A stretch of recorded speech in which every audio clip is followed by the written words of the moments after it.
มันคือตัวตนอะเราสามารถออกแบบตัวตนของเราเองได้ ว่าเราอยากเป็นแบบไหน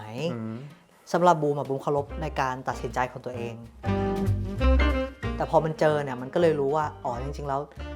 มันไม่ได้ยากแล้วก็มันไม่ใช่ว่าเราจะเปลี่ยนแปลงไม่ได้แต่การทำนั้นมันก็ไม่ใช่การทำที่เราฝืนตัวเองอะครับเราค่อยๆเปลี่ยนค่อยๆรู้จักตัวเองมากขึ้นค่อยๆเรียนรู้ที่จะยอมรับในตัวเองมากขึ้นเพราะมันก็ไม่ใช่ใครเลยหรอกที่เราจะรู้สึกว่าแบบเรายอมรับในตัวเองได้ตลอดเวลา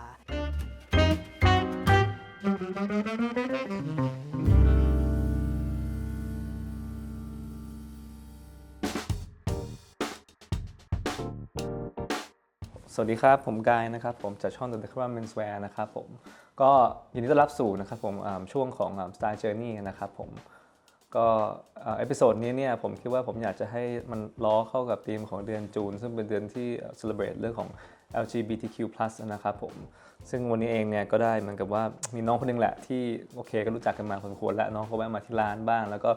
จริงสมัยก่อนนี่ก็เห็นว่าคนนี้แม่งเท่ดีเว้ยอะไรเงี้ยแต่ว่าก็ไม่ได้รู้เลยขนาดนั้นนะแต่ว่าประมาณเนี้ยก็เลยแบบว่ารู้จักว่าอ้าวน้องเขาเป็น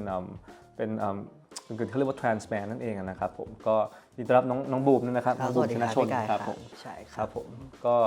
ไงก็เอพิโซดนี้ก็เลยอยากจะชวนบูมเข้ามานี่แหละพูดคุยกันในเรื่องของการแต่งตัวด้วยก็เรื่องของตัวเรียกว่าสไตล์ของตัวเองที่มีการเปลี่ยนแปลงไปด้วยต่างๆนานาเนี่ยนะครับผมก็ยังไงก็อาจจะขอให้บูมช่วยแนะนำตัวเองก่อนละกันทำอะไรบ้างเป็นยังไงบ้างครับบูมครับชนะชนปราโมช นุชยาครับผมก็ตอนนี้ก็เปิดร้านเสื้อผ้าครับเทเลอร์นี่แหละครับแล้วก็ทำเวชสำอางเกี่ยวกับสมุนไพรไทยครับอ๋อครับใช่ครับผมอยากจะเริ่มต้นเลยแล้วกันก่อนที่จะเข้าไปถึงสไตล์ของตัวเองในปัจจุบันเนี่ยอยากถามว่าน้องบูมเนี่ยวัยเด็กเป็นยังไงบ้างครับผมก็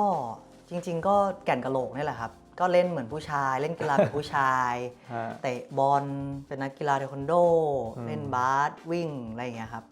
ก็จริงๆก็โตมาเหมือนเด็กผู้ชายเลยแค่เราติดอยู่ในร่างที่เราเวลาเราไปโรงเรียนเนี่ยเราต้องใส่กระโปรงเท่านั้นเองที่เหลือก็แอคทิวิตี้เหมือนผู้ชายหมดเลยใช่ครับผมอย่างนี้สมัยตอนเด็กๆเนี่ยคือเรานี่ก็เป็นคนชอบแต่งตัวตั้งแต่เด็กเลยหรือเปล่าหรือว่ามันพัฒนามาอย่างไรบ้างเนี่ยครับเท่าที่จำความได้ตั้งแต่เด็กนะครับถ้าแม่ซื้อกระโปรงให้ใส่เนี่ยมันจะต้องเป็นโอกาสที่สำคัญมากแต่ว่าส่วนใหญ่เนี่ยก็จะไปห้างกับแม่แล้วก็จะซื้อเป็นเสื้อผ้าพวกอุลตร้าแมนมาร์คไรเดอร์อะไรแบบนี้ครับแล้วก็กางเกงทรงเจอวอยนักร้องเจอวอยเมื่อก่อนที่เป็นแบบเหมือน5ส่วนฮิปฮอปนิดนึงอะไรประมาณนี้ครับพอโตขึ้นมาหน่อยเราก็จะไปแนวเต้นบีบอยครับเต้นป๊อปปิ้งเต้นบีบอยเต้นฮิปฮอปอะไรอย่างเงี้ยครับก็ไปแนวนั้นเข้าวัยรุ่นที่แบบจะจบมัธยมละก็จะเจอเพื่อนเยอะขึ้นก็จะกลายไปเป็นเด็กสเก็ตนิดนึงขาเดฟรองเท้าสเก็ตเสื้อสตรีทอะไรเงี้ยครับระเบิดหูสักอะไรเงี้ยประมาณนั้นแล้วก็พอโตขึ้นมาหน่อยก็จะเปลี่ยนไปแนวแบบสตรีทไฮเอ็นก็เริ่มแบบว่าพวกที่แบบใช่แบรนด์ใหญ่ๆแบรนด์ที่ค่อนข้างราคาสูงนิดนึงใช่แต่ว่าสิ่งที่เป็นมาตลอดอะครับก็คือจะชอบรองเท้าหนังกับกางเกงยีนแล้วก็เสื้อยืดสีขาวโอเคใช่แล้วก็แบบเมื่อก่อนจะห้อยโซ่กระเป๋าตังค์หนังอะไรเงี้ยครับก็อันนี้คือชอบที่สุดในทั้งหมดที่เคยผ่านมารู้สึกว่าหยิบมาใส่เมื่อไหร่ก็ได้ซึ่งเสื้อสีขาวตัวเนี้ยมันจะดูเก่าดูซีดไปแล้วบ้างเราก็ยังหยิบตัวเดิมออกมาใส่อยู่ดีครับผมใช่เพราะว่าจริงๆก็พี่ก็ชอบเหมือนพวกสไตล์เสื้อสีขาวแล้วก็กางเกงยีนเฟรหน่อยแล้วก็รองเท้าหนังที่ดีสักคู่จริงมันก็ timeless แล้วก็หาเลเยอร์อะไรออกมาใส่หน่อยมันก็เป็นอะไรที่แต่จริงก็เห็นบูมก็ทำนั้นบ่อยๆอยู่แล้วใช่อะไรเงี้ยแล้วก็เอาเด่นสักคู่แล้วก็เกงยีนแล้วก็อะไรอย่างงี้ด้วยใช่ครับใช่ครับเอาเด่นนี่คือมีคู่แรกตั้งแต่ประมาณม.1 ปี 1 ปี 2ใช่ก็คือไอตัววิงทิปที่ผูกเชือกครับผมครับกดจาก Amazon มาตอนนั้นใช่โอ้ยากมากไซส์เล็กด้วยครับมันยากมากใช่เพราะไซส์เล็กเขาจะไม่ค่อยทำก็มาที่ร้านเราก็3-4 ไม่ค่อยมีใช่คู่นึงใช่จะถามต่อว่าแบบแล้วคือพี่เห็นแล้วล่ะว่าช่วงก่อนที่เราจะเข้ามาให้เป็นหรือว่าเป็นสไตล์ที่ทำเป็นสไตล์นี้ก็คือเป็นค่อนข้างที่จะเป็นค่อนข้างไฮเอ็นเป็นแบรนด์ที่คนคงรู้อยู่แล้วล่ะอะไรเงี้ยนะครับผมแล้วอะไรที่มันทำให้เป็นจุดเปลี่ยนที่เรารู้สึกว่าเราชอบมาแนวนี้หรืออะไรอย่างนี้หรือว่าพัฒนาเป็นแนวนี้บ้างเลย ไม่รู้คนอื่นคิดยังไงนะแต่ผมแค่คิดว่าผมออกจากคำที่ทุกคนบอกว่ามันดีอะครับออกจากคำที่ทุกคนมองว่าใส่แบบนี้แล้วดูแพงดูรวยดูแบบดูมีหน้ามีตามีอะไรเงี้ยผมอยากออกมาจากตรงนั้น เพราะว่าผมรู้สึกว่าสินค้าพวกนั้นมันมาแล้วมันก็ไปสมมติผมซื้อเสื้อยืดมาตัวละ 20,000เงี้ยพวกนี้อาจจะขายได้แค่ 15,000อะไรอย่างเงี้ยครับมันถ้าเป็นพวกเสื้อผ้าเนาะมันลดอยู่แล้วมันไม่ใช่กระเป๋าไม่ใช่นาฬิกาไม่ใช่อะไรใช่ครับก็เลยจริงๆเราชอบอยู่แล้วด้วยแนวนี้แล้วก็แบบเมื่อก่อนไม่ค่อยเห็นใครใส่แล้วก็เลยไม่กล้าใส่ไม่กล้าใส่แจ็คเก็ตไม่กล้าใส่อะไรคนชอบถามไปทำอะไรจะไปไหนอะไรอย่างเงี้ย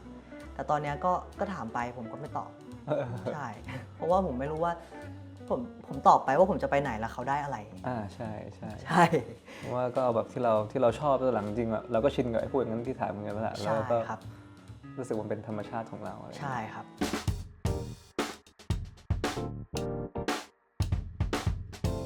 ในฐานะที่น้องบูมเนี่ยเป็น transgender represent a trans man เนี่ยคิดว่าการเปลี่ยนแปลงหรือว่าการอะไรเงี้ยมันคงมี2ชั้นอยู่แล้วล่ะคือเริ่มจากในเรื่องของสเต็ปของผู้หญิงแล้วก็เสื้อผ้าผู้หญิงเสื้อผ้าผู้ชายจนกระทั่งเปลี่ยนจากเรื่องของไฮแฟชั่นเนี่ยมาเป็นเรื่องของคลาสสิกเนี่ยจุดเปลี่ยนแต่ละจุดเปลี่ยนเนี่ยมันเป็นยังไงบ้างนะครับผมแล้วก็ความยากลำบากอะไรบ้างไหมในการประสบกับสิ่งต่างๆพวกนี้อะไรอย่างเงี้ยครับก็จริงๆแล้วตั้งแต่แรกเนี่ยที่จะเปลี่ยนจากผู้หญิงมาเป็นผู้ชายเนี่ยผมรู้สึกว่าจริงๆแล้วอ่ะมันยากไหมมันยากแหละสำหรับคนที่มองเข้ามามันยากเสมอเรากว่าเราจะเปลี่ยนได้แบบนี้นะพี่กายแล้วก็แต่สำหรับตัวบูมเองอ่ะบูมมองว่ามันไม่ได้ยากเลยบูมมองแค่ว่าก็ฉันไม่ได้เป็นฉันอยากจะเปลี่ยนฉันต้องเปลี่ยนแค่นั้นเลยครับแล้วก็ขั้นตอนการผ่าตัดต่างๆนานาเนี่ยถ้าหลายๆคนอาจจะรู้จักบูมในช่องทางต่างๆแล้วก็จริงๆแล้วมันก็มีความลำบากในส่วนใหญ่จะเป็นของเรื่องการผ่าตัดต้องพักฟื้นต้องหลายๆเรื่องอะไรเงี้ยครับแต่ส่วนเรื่องอื่นก็ไม่ค่อยมีปัญหาอะไรจริงๆการข้ามผ่านมันเหมือนการโละบ้านนะครับใช่มันต้องโละทุกอย่างออกหมดเลยรองเท้าเสื้อผ้ากางเกงแต่ว่ามันก็ไม่ได้ใช้เวลาแป๊บๆนะครับมันก็ใช้เวลาปี2 ปี 3 ปีเหมือนกันกว่าจะทุกอย่างที่มันจะเปลี่ยนไปหมดเพราะว่าแต่ละอย่างเราก็เสียดายใช่แต่ว่ามันก็มีราคาสูงพวกนั้นเนี่ยเสื้อผ้าก็ราคาสูงจริงๆก็อาจจะแพงกว่าเสื้อผ้าพวกนี้ด้วยนะอาจจะแพงกว่าด้วยอย่างที่ว่านิดหน่อยใช่แต่อันนี้บางทีอย่างก็แพงกว่าเยอะ ใช่แต่ว่ามันเสียดายแล้วก็เวลาเราขายอย่างเงี้ยบางทีก็ตัวก็ขายได้ 4-5 พันแต่เรามาตัดอันนี้ทีนึงก็หลายหมื่นอย่างเงี้ยใช่ไหมฮะทีนี้สิ่งที่ยังคงอยู่เหมือนเดิมเลยนะก็คือที่บุมบอกว่ามันมีเสื้อยืดขาวกางเกงยีนแล้วก็รองเท้าหนังที่ยังอยู่แต่ตู้รองเท้าบูมตอนเนี้ยไอชูบ็อกซ์มันมีอยู่ประมาณ50 คู่จากที่มันเคยเป็นสนีกเกอร์หายากทั้งหมดอะไรเงี้ยตอนนี้มันกลายเป็นรองเท้าหนังครึ่งนึงละอีกครึ่งนึงเป็นรองเท้าผ้าใบที่เป็นรุ่นธรรมดาที่มันแบบว่าไม่ได้ฉบเฉี่ยวมากแล้วก็มันก็ค่อนข้างคลาสสิกแล้วอะไรอย่างเงี้ยคือสีโทนเดียวเนี่ยบูมมีแบบ5 แบบอะไรอย่างเงี้ยครับใช่ก็คือจะมีแต่แบบสีที่มันมา mix กับ match กับเสื้อผ้าแล้วอะไรได้ง่ายกว่าใช่ครับแล้วก็จริงๆปัญหาของทรานส์แมนหรือทอมส่วนใหญ่ที่เข้ามาถามบูมเนี่ยเขาจะมีปัญหาเกี่ยวกับเรื่องสรีระร่างกายบางคนตัวเล็กมีสะโพกทำยังไงไม่มั่นใจไม่กล้าใส่กางเกงเอวสูงบูมก็เลยบอกว่างั้นลองใส่ดูครับแบบอย่าดึงมันลงมาต่ำมากให้ดึงขึ้นไปสูงนิดนึงอะไรอย่างเงี้ยก็พอใส่ขึ้นไปสูงปุ๊บเขารู้แล้วว่ามันเก็บสะโพกดีมันเก็บสะโพกดีกว่าการใส่เอวต่ำใช่ก็ช่วยกันแก้ปัญหาตรงนี้กันไปแล้วก็พวกแจ็คเก็ตพวกอะไรอย่างเงี้ยครับมันก็สามารถบังสรีระที่เราไม่พอใจได้ใช่เสริมให้เราไหล่เราดูกว้างขึ้นได้นิดหน่อยอะไรอย่างเงี้ยครับบังสะโพกที่แบบเราไม่พอใจครับผมใช่ครับโดยเฉพาะเรื่องกางเกงเนาะสมัยเมื่อ 4-5 ปีที่แล้วเนี่ยเหมือนเอวสูงต่างๆเนี่ยก็จะมีคนกลัวค่อนข้างเยอะแหละสมัยก่อนคนรู้สึกมันดูค่อนข้างแบบประหลาดเนื้อนิดนึงอะไรเงี้ยแต่ว่าจริงถ้ามาด้วยกางเกงเอวที่สูงแล้วก็ proportion ของขากางเกงที่มันกำลังพอดีเนี่ยมันทำให้สัดส่วนเราดูโอเคไม่ใช่สะโพกใหญ่เกินไปอะไรอย่างเงี้ยพวกพี่เองก็เป็นคนสะโพกค่อนข้างใหญ่เหมือนกันอย่างเงี้ยนะครับผมก็เป็นอย่างนั้นแต่บูมอ่ะปัญหาของบูมก็เหมือนกันแต่ไม่ใช่สะโพกใหญ่สะโพกเล็กเล็กเกินอีกดูไม่ค่อยใช่มันแบนไปอีกใช่คือทำไมมันไม่ใช่สไตล์อื่นมันเป็นคลาสสิกใช่ไหมผมแค่คิดว่า เอาจริงๆคลาสสิกอ่ะมันก็ไม่ได้ซื้อน้อยหรอกมันก็ซื้อไปเรื่อยๆเหมือนกันแต่ว่าความที่ซื้อไปเรื่อยๆมันก็สามารถสลับกันใส่โดยที่นานๆไปเราอาจจะซื้อซ้ำก็ได้แต่ว่ามันก็เหมือนบ่งบอกตัวตนของเราละกันพี่กายมันเป็นการบ่งบอกตัวตนของเราในมุมมองที่โตขึ้นดีขึ้นเจนเทลมากขึ้นเราไม่จำเป็นที่จะต้องแต่งตัวดีเพื่อใครอ่ะเราแต่งตัวดีเพื่อตัวเราเองเท่านั้นเลยใช่เราชอบที่มันเป็นอย่างเงี้ยเราชอบใช่แล้วพี่ก็รู้สึกว่าจริงบูมคงเป็นคนที่ตั้งแต่เด็กเราคงไม่ได้สนใจแล้วล่ะนึกออกป่ะคือเราเป็นอย่างเงี้ยเราชอบอย่างงี้ก็ทำอย่างงี้อะไรเงี้ยใช่ไหมล่ะคือเปอร์เซ็นต์อย่างเงี้ยครับผมคือการบูมว่าการใส่แฟชั่นหรือว่าแบรนด์เนมเยอะๆมันเป็นการตะโกนอย่างหนึ่งว่าแบบฉันต้องการเป็นที่ยอมรับฉันรวยฉันอยากให้คนอื่นมาแบบยอมรับเราแต่การเป็นแบบเนี้ยบูมว่ามันเป็นการที่เรายอมรับตัวเองบูมว่ามันเป็นเรื่องสำคัญใช่เพราะว่าถ้าอย่างเป็นสไตล์อย่างเงี้ยคือจริงๆมันก็อาจจะเรื่องของที่จะต้องไปให้คนอื่นรู้มันคงยากแล้วล่ะเพราะมันไม่มีอะไรที่จะบอกอย่างนั้นเลยแต่ว่าในเรื่องของที่ว่าคนอื่นมองแล้วดูว่ามันแบบมันใส่แล้วมันดูดีจริงๆอันนี้ผมว่าพี่ว่ามัน reflect จริงๆนะนึกออกไหมคือแบบเพราะต่อให้เราบางทีเราไปซื้อสูตรที่แบบแบรนด์เนมแพงๆตัวละ 3-4 แสนอะไรเงี้ยบางทีมันไม่ได้ฟิตเราจริงๆอ่ะกับเสื้อผ้า 3-4 หมื่นจริงมันก็ทำให้เราดูดีได้เหมือนกันใช่ก็เคยเห็นของลูกค้าเอามาทำครับทั้งแบรนด์ดังทุกแบรนด์เลยครับยกมาแบบเป็นลาวเลยก็ดูแล้วก็ก็เป็นแบบนี้นี่เองแต่ว่าไม่ได้ดูพิเศษไม่ได้ดูพิเศษอะไรนอกจากดีไซน์บางอย่างที่เขาใส่มาให้มันดูแฟชั่นมากขึ้นในสูตรเท่านั้นนะครับใช่ทีนี้ครับพูดถึงกาเทียซาโตเรียสักหน่อยดีกว่าว่ามันมาเป็นยังไงบ้างอะไรเงี้ยจากแพชชั่นของการชอบเสื้อผ้าสไตล์นี้จนกระทั่งมาถึงการทำอะไรที่เป็นธุรกิจของตัวเองเนี่ยครับลองเล่าดูหน่อยคือเริ่มต้นเลยมันง่ายมากครับพี่มันเริ่มจากว่าบูมชอบซื้อของมือสองแล้วก็ไม่เคยพอดีสักอย่างเพราะว่าเราตัวเล็กเนาะก็ต้องไปแก้ทีเนี้ยช่างแก้เนี่ยเขาบอกว่าบูมแก้ขนาดเนี้ยเปิดร้านเถอะแบบจะได้มีงานด้วยกันด้วยอะไรอย่างเงี้ยว่าได้เดี๋ยวบูมเปิดร้านบูมก็เลยเปิดร้านแล้วบังเอิญว่าบูมไปเจอพาร์ทเนอร์เป็นคนเวียดนามซึ่งเขาทำแบรนด์เนี้ยชื่อกาเตียเนี่ยทำมา5 ปีแล้วที่เวียดนามก็คือค่อนข้างมีชื่อเสียงแต่ว่าเป็นเหมือนแบบทำในห้องในคอนโดไม่ได้เปิดหน้าร้านก็จะมีแบบลูกค้าที่เป็นคนรวยอยู่ที่นู่นอะไรเงี้ยเยอะครับแล้วก็บูมก็เลยเอามาทำที่นี่ซึ่งคอไอเดียของร้านเนาะก็จะเป็นเหมือนคัสตอมไมซ์มากกว่าก็คือแบบลูกค้าอยากได้แบบไหนสไตล์ไหนกระเป๋าเป็นยังไงซาฟารีแจ็คเก็ตทำได้กี่แบบไฮลิงตันแจ็คเก็ตเราทำได้ไหมเชิ้ตแบบไหนอะไรเงี้ยครับได้หมดทุกอย่างก็ขอแค่แบบมีไอเดียมาให้เราว่าอยากได้แบบไหนบุ้มก็จะเขียนให้ดูเลยใช่เรื่องนี้คือเป็น bespoke เป็น bespoke นั่นเองเนาะดีครับแล้วคือที่สาขาที่เวียดนามนี่อยู่ที่ไหนอะอยู่ที่วินครับอยู่ที่วินครับผมใช่ครับก็เป็นเหมือนเล็กอะครับเล็กเป็นร้านเล็กๆไม่ได้ร้านแหละเป็นห้องคอนโดเล็กๆใช่ประมาณนั้นแล้วก็ appointment เหมือนกันแต่ที่เวียดนามนี่จริงเรื่องของคนชอบแต่งตัวสไตล์นี้นี่ก็เยอะเหมือนกันนะเยอะมากแล้วก็ร้านคือโอเคเรื่องของกำลังซื้อเขาจะไม่ซื้อแบรนด์อะไรแต่ว่าเขาก็ตัดกันเองเยอะเหมือนกันคือพี่ก็ไปเวียดนามบ่อยเหมือนกันอะไรอย่างเงี้ยครับผมแล้วก็เรื่องของความคราฟต์เนี่ยจริงก็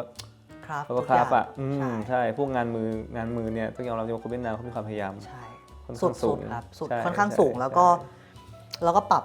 เปลี่ยนตามที่เราอยากได้แล้วก็พาร์ทเนอร์ผมคนนี้เขาเป็นอินเฮ้าส์เองเลยก็คือที่บ้านเขาทำสูตรอยู่แล้วทำสูตรอยู่แล้วใช่ทำแจ็คเก็ตทำสูตรทำกางเกงอยู่แล้วทำเชิ้ตอยู่แล้วใช่เราเห็นการเปลี่ยนแปลงเนาะคือจากฮิปฮอปมาเป็นไฮเอ็นอะไรเงี้ยไฮเอ็นแล้วก็มาเป็นปัจจุบันเป็นคลาสสิกเนี่ยเราคงมีเจอร์นี่ของเราที่เปลี่ยนแปลงตลอดเวลาแล้วเนี่ยเราต้องมองต่อไปในอนาคตเนี่ยว่าไอ้คลาสสิกเนี่ยมันอาจจะเป็นเอ็นโกของเราไหมหรือว่าอนาคตก็เราคิดว่ามันคงเปลี่ยนแปลงไปได้อีกอะไรอย่างเงี้ยบูมคิดว่าคลาสสิกมันคงอยู่ตลอดแหละครับแต่ว่าการเปลี่ยนแปลงมันก็เกิดขึ้นตลอดเหมือนกันมันก็คงไม่ได้กลับไปเป็นอะไรที่ผ่านมาแล้วแต่อาจจะมีมาผสมกันบ้างอะไรบ้างเช่นแอคเซสซอรี่บางอย่าง เสื้อผ้าบางตัวหยิบมาเสื้อยืดใส่กับแจ็คเก็ตเสื้อโปโลแบรนด์เนมมาใส่กับแจ็คเก็ตอะไรอย่างเงี้ยครับซึ่งบุมว่ามันก็เป็นไปได้แล้วมันก็โอเคนะสำหรับบุมมองว่ามันก็โอเคพี่ว่ามันก็สะท้อนเรื่องของคนที่ชอบเสื้อผ้านะคือเราแน่นอนว่าเราอาจจะมีคอที่เป็นความคลาสสิกอยู่แต่ผมคิดว่าเราสามารถมา mix กับ match กับเสื้อผ้าที่มีดีไซน์ได้ด้วยซ้ำมาผสมกันอย่างเงี้ยซึ่งก็คิดว่าก็เห็นใกล้เคียงกันเหมือนกันอย่างเงี้ยผมว่ามัน mix ได้หมดใช่ มันอยู่ที่ว่าวันนั้นเราอยากจะไปไหนอยากจะใส่อะไรหยิบขึ้นมายังไงบางทีบุมมองว่าการที่เรา mix แบบนี้คนอื่นเขาก็มองเราว่าเรารู้จักที่จะแบบประยุกต์มันให้เข้ากันให้มันร่วมสมัยมากขึ้นอะไรมากขึ้นอะไรเงี้ยครับใช่แล้วมันก็จะเป็นสไตล์ของตัวตนบุคคลนั้นใช่น้องบูมอะไรเงี้ยใช่ครับซึ่งตรงนี้พี่ก็เห็นด้วยแล้วพี่ถ้าเรามองจริงอ่ะส่วนมากที่เห็นจริงเนี่ยจริงๆเสื้อผ้าสมัยใหม่ก็ตามเนี่ยลึกๆของมันเองเนี่ยมันก็เกิดมาจากดีไซน์ของพวก reference ของ vintage เก่าๆตัวเก่าๆนั่นด้วยแหละมีการเปลี่ยนแปลงขึ้นมานี่อะไรอย่างเงี้ยจริงๆบูมมองว่ามันแทบจะไม่เปลี่ยนไปเลยยกเว้นพวกแบบสีสันหรือว่าสกรีนหรือว่าอะไรเงี้ยเอาจริงๆเสื้อยืดเมื่อก่อนก็สกรีนคนก็ซื้อกันราคาสูงเสื้อสมัยนี้ก็สกรีนเหมือนกันใช่มันอยู่ที่ว่าแบบเราจะหยิบมันมาแต่งยังไงให้มันดูเป็นเราให้มันดูเข้ากับเราให้มันดูเข้ากับสไตล์เรามากกว่าครับใช่แล้วด้วยตัวพื้นฐานของตัวพี่ว่าสไตล์พวกคลาสสิกเองก็ตามมันก็มีหลากหลายสาขามันไปอีกไม่ว่าเสื้อผ้าอังกฤษอิตาลีหรืออเมริกันเพรปปี้ต่างๆมันก็พี่ว่ามันมีทางเลือกหลายอย่างที่สุดท้ายเนี่ยกระแสมันก็อาจจะมีการเปลี่ยนไปบ้างขึ้นลงในเรื่องธรรมดาแล้วแต่ว่าสุดท้ายจริงก็จะมีจุดกลางที่ยังเป็นตัวตนของเราอยู่ตรงนั้นใช่จริงๆแล้วที่บุมรู้จักการใส่สูทผูกไทยบุมรู้จักอังกฤษมาก่อนตัวใหญ่ๆเสื้อยาวๆกางเกงเอวสูงขากว้างๆอะไรอย่างเงี้ยอันนั้นชอบมากแต่ลองแล้วครับไม่ได้เพราะว่าดูเหมือนตอหม้อยังไงก็ไม่รู้ใช่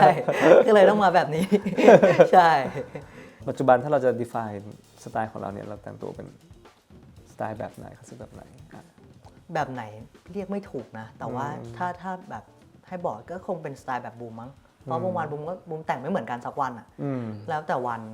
ว่าแบบวันไหนอยากจะใส่สีชมพูก็ใส่อยากจะสีส้มก็ใส่อยากสีอะไรก็ใส่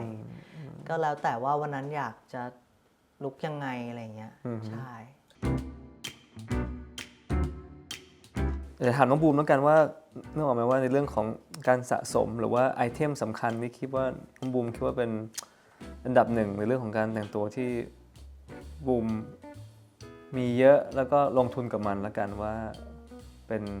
ไอเทมไหนบ้างอะไรเงี้ยคนเขาจะได้รองเท้าแล้วกันครับรองเท้าเนาะใช่ครับผมรองเท้าหนังแล้วก็รองเท้าพวกสนีกเกอร์ที่เป็นแบบเขาเรียกว่าอะไรอะคลาสสิกสนีกเกอร์อะไรอย่างนี้หรือเปล่าประมาณนี้ครับแต่ก็รองเท้าแตะด้วยแล้วก็ทุกรองเท้าดีกว่าทุกรองเท้าทุกรองเท้าดีกว่าที่เรารู้สึกว่าถ้าบุมใส่ได้อะคนรอบตัวบุมรู้เลยว่าถ้าบุมลองแล้วบุมใส่ได้บุมซื้อเลยบุมไม่แบบชอบซื้อเลยใช่เพราะว่ามีไว้บางคู่ก็ไม่ได้ใส่แต่ว่าเรารู้สึกว่าวันไหนเนี่ยมันก็ต้องได้ใส่เพราะว่าเท้าเราไซส์มันไม่เปลี่ยนอย่างอื่นอะไซส์มันเปลี่ยนแน่ๆแต่เท้าอะไซส์มันเปลี่ยนยากนอกจากแบบมันจะไม่เทรนดี้ไปแล้วหรือว่าอะไรไปแล้วเพราะว่ามันก็ไม่มีอะไรที่ซื้อบ่อยเท่ารองเท้าแล้วใช่คือรองเท้าอ่ะมันเปลี่ยนยากนอกจากว่าเราจะอ้วนขึ้นแบบมากกว่า20 กิโลไขมันในเท้ามันถึงจะเพิ่มขึ้นเท้าเป็นส่วนที่ไขมันอ่ะน้อยที่สุดเพราะฉะนั้นเท้าเราจะเปลี่ยนไซส์ยากมากแต่ละรอยสักความหมายอาจจะไม่ต่างกันมากแต่ช่วงเวลาในแต่ละรอยสักต่างกันคือรอยสักมันเหมือนกล่องเก็บความทรงจำบางอย่างที่แบบในช่วงนั้นที่เรารู้สึกว่าเราอินกับอะไรมากๆเราอยากสักอะไรเราเป็นยังไงคืออย่างแรกนะตอนที่เริ่มสักโอสคูลมาก่อนเลยอย่างแรกคือช่วงนั้นที่เป็นช่วงที่เริ่มใส่เอาเดนใส่กางเกงยีนใส่เสื้อยืดสีขาวพับแขนระเบิดหูอะไรเงี้ยอินมากอินโอสคูลมากแล้วก็โอสคูลกับคลาสสิกอะผมว่ามันใกล้กันมากเพราะว่ามันเป็น2 มิติมันไม่มีทางเก่ามันเป็นภาพที่ถูกเขียนขึ้นมานานมากๆแล้วก็เริ่มกันมาตั้งแต่แบบสมัย ล่องเรือออกหาปลาสมัยก่อนอะไรเงี้ยครับแล้วก็เวิร์กแวร์ตามมาแล้วก็เหมือนแบบมันเป็นคลาสสิกที่สำหรับโอสคูลที่บุมนึกถึงนะใช่แล้วก็รอยสักก็จะมีลายญี่ปุ่นด้วยญี่ปุ่นนะตอนนั้นก็อินกับการสักอิเรซุมิแบบ มันคืออะไรนะ สักมือครับ อ๋อ ญี่ปุ่นที่ไทยจะใช้แบบการสักแทงลง ญี่ปุ่นจะเป็นงัดขึ้น อ๋อ ก็ไปอินแบบอินหนักอะก็ไปสักจัดมาอีกเต็มหลัง ใช่ ใช่ใช่ ที่ทำอะไรก็อินดีเนาะ ใช่ใช่อิน แล้วก็ช่วงไปที่ไปอินกับเทพกรีกมากๆเนี่ยข้างเนี้ยเทพกรีกทั้งแขนเลย อ๋อ แต่ก่อนที่จะเป็นเทพกรีกอ่ะเป็น DC Comic อ๋อ ใช่ ก็ยังเป็นเทพอยู่ เป็นแบทแมนซูเปอร์แมนใช่ก็ยังคงเป็น มันมาจากอะไรอะพี่บูมเทพกี่อะไรเงี้ยพี่บูมไปดูอะไรมา หรือว่าพี่ไม่ทำอะไรมาแต่มันเป็นชอบแล้วมันชอบโอเคเห็นแล้วมันอินแล้วมันพลิกได้เลยว่าสิ่งนี้คือสิ่งที่เราอิน ใช่ผมอินมากผมรู้ทุกอย่างแบบคือแบบไม่ทำอะไรวันๆนึงเปิดแต่สารคดีดูมีหนังสืออ่านอะไรอย่างเงี้ยเลยใช่ก็คือมันพลิกจากอะไรหนังเรื่องสงครามเทพสักอย่าง Wrath of Titan ใช่ Wrath of Titan ใช่ เคยดู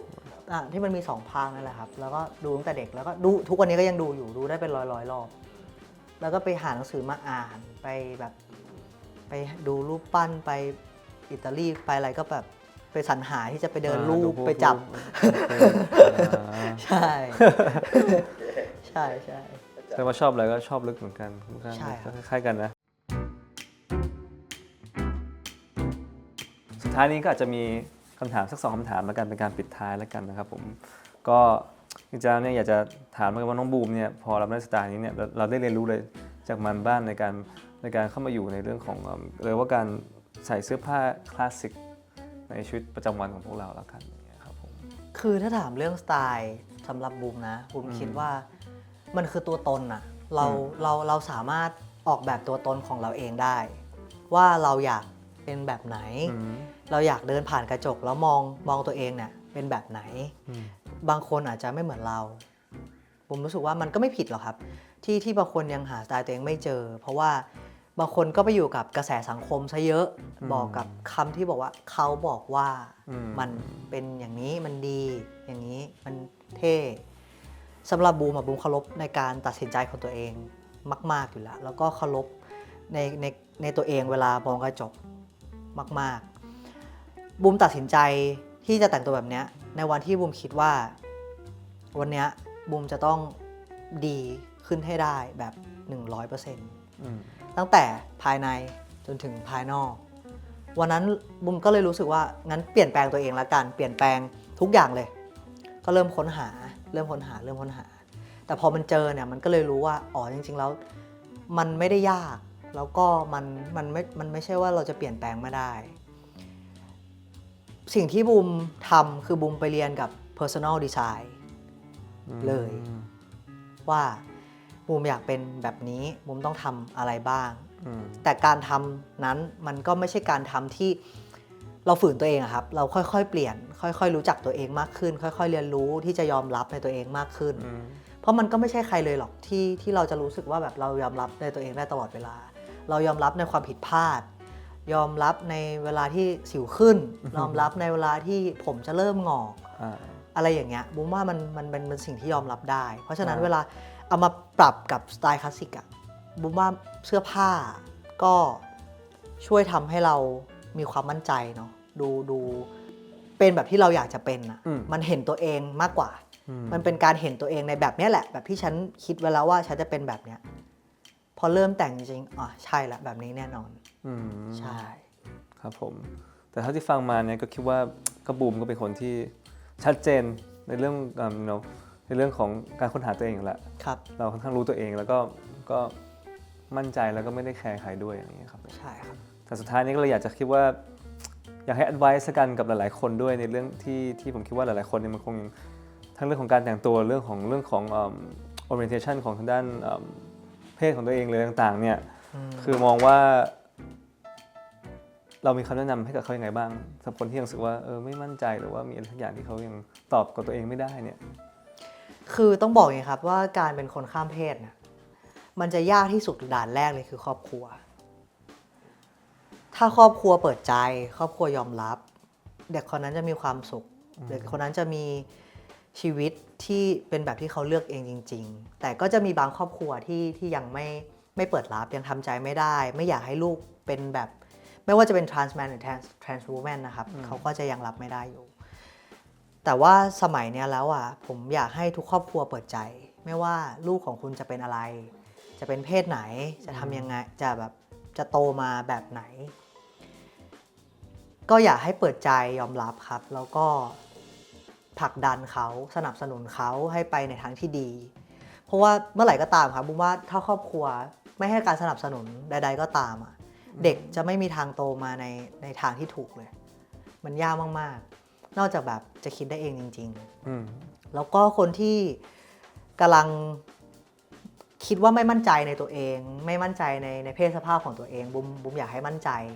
แล้วก็ลุกขึ้นมาดูแลตัวเองเป็นในแบบที่ตัวเองอยากเป็นไม่ต้องสนคำพูดใครกว่าที่บุ้มจะมีวันเนี้ยบุ้มก็ผ่านคำพูดของคนมามากมายนะครับแล้วก็รู้สึกว่าก็แล้วไงก็ฉันเป็นแบบนี้ก็ฉันอยากจะเป็นแบบนี้ถ้าบุ้มผ่านมาได้บุ้มว่าทุกคนก็ผ่านไปได้นะมันอาจจะกดดันในช่วงแรกแต่ว่าพอผ่านไปมันก็รู้สึกภูมิใจในตัวเองแล้วก็ดีใจมากๆที่แบบที่วันนี้เป็นแบบนี้ครับครับผมมีวันที่แย่ไหมพี่บูไม่มีไม่มีคือเมื่อไหร่ที่ใครถามถึงปัญหาทุกรายการตอบไม่ได้เพราะว่า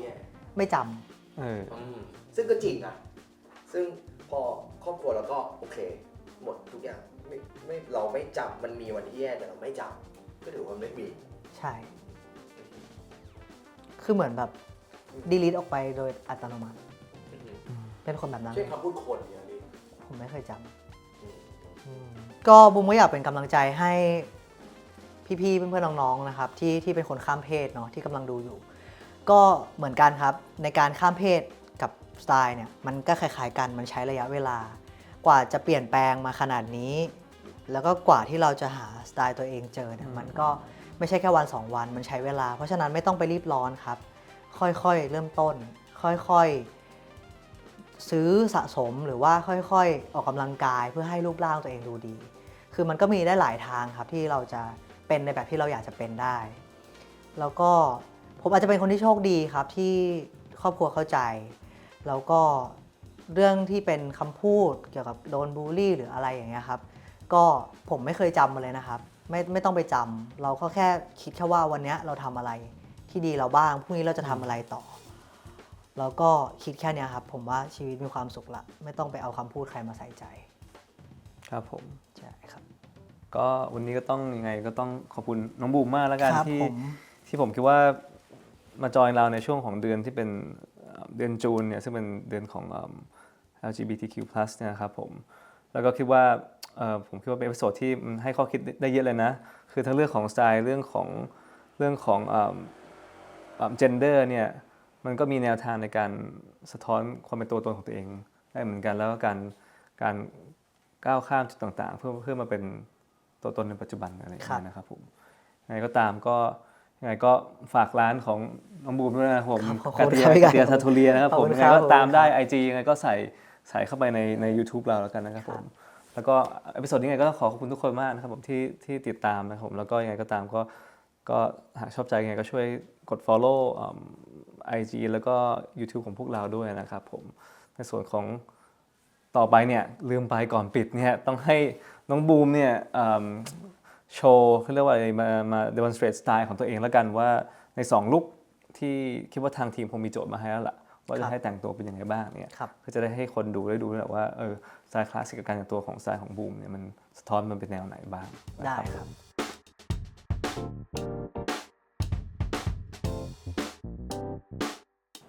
ครับทีมงานก็ให้โจทย์มาครับให้บูมใส่เป็นกางเกงตัวเดิมเนาะแล้วก็ mix and match ของในร้านเอาก็อันนี้เป็น